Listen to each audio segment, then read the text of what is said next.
All right, let's talk about the new college football video game. So many of you probably saw this week that EA Sports started sending out name, image, and likeness contracts for over 11,000 college football players to appear in their new video game that is set to be released this summer.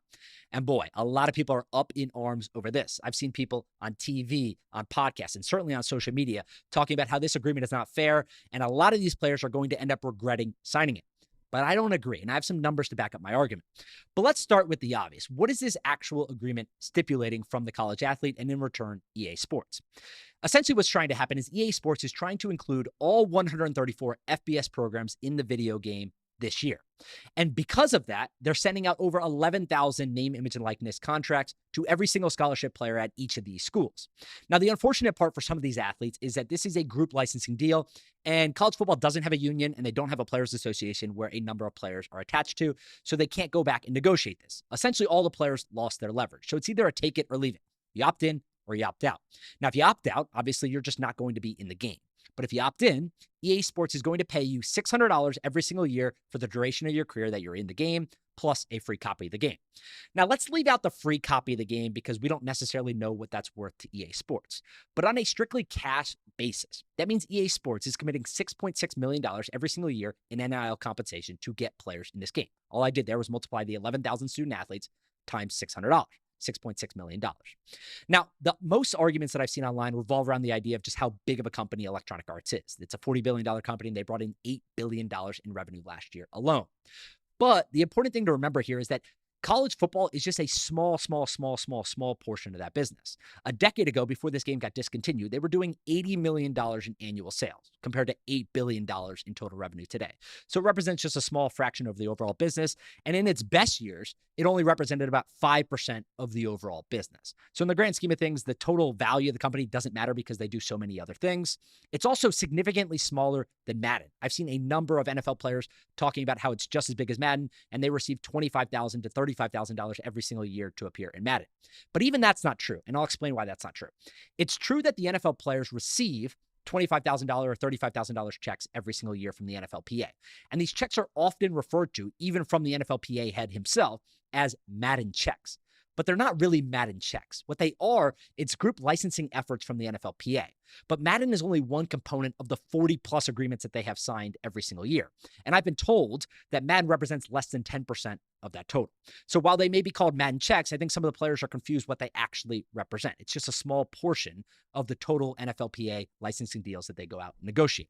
So yes, Madden players are going to get paid a little bit more, but their rosters are also significantly smaller. There's about 1,700 NFL players today compared to 11,000 players in college football. And don't get me wrong, I'm not here saying that some college football players don't deserve more money. Obviously, Shedeur Sanders or Arch Manning or Quinn Ewers or Carson Beck deserve more money to appear in this game than a second-string wide receiver on a group of 5 team. Absolutely, 100%. No one is arguing against that. But the unfortunate part here is that they are being hurt at the expense of the 99% of college student athletes who have no NIL value to this game. A lot of people forget that this game was produced for a very long time with no IP attached to it, no NIL attached to it. They just didn't put the players in there. They had the schools and everything else, but the players weren't associated with this. So this is a way now that students can accept NIL money to get them included in the game. And I also think people are underestimating how many student athletes just want to appear in the game and would do it for free. I mean, we've already seen this in the numbers. Within the first 12 hours of this contract being sent out, more than 5,000 college football players had already accepted it online through the portal. I don't care if you're handing out $100, a free sub, or just getting people to sign a paper. Getting 5,000 college students to sign an agreement within 12 hours of it being released is a feat in and of itself. And it proves that the majority of people, I would say 99% of them, are more than happy with this agreement because, one, they get $600, but two, they get to appear in the video game.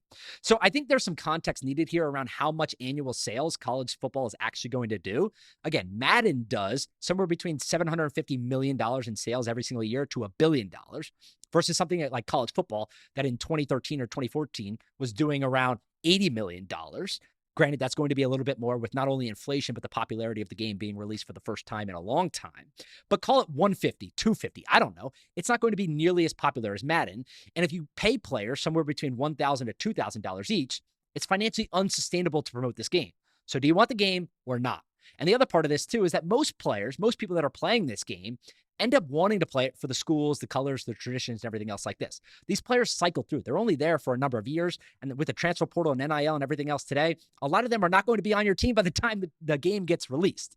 So I think people are overestimating not only how much players care about the compensation that they're getting in return, but how much EA Sports has at their disposal to go out and pay NIL contracts. Now, yes, could they have gotten a little bit more money or potentially maybe some royalties if they negotiated a deal through a union or a trade association? Potentially, yes. But college football doesn't have one of those today. And that's part of the reason why NFL players are able to get more revenue share from the Madden franchise and why college football players are not. This is something that's going to change over time. It's going to be fluid, especially if this game is popular. We're all going to know how much money it makes. And ultimately, at some point, I do expect these players to unionize in some capacity because they will probably get treated as employees by these schools, whether it's 5 years from now or a decade from now. And these opportunities are only going to get bigger and bigger and bigger. But this is a good start. And $600 payment, while it does seem small, is not a bad deal for these players.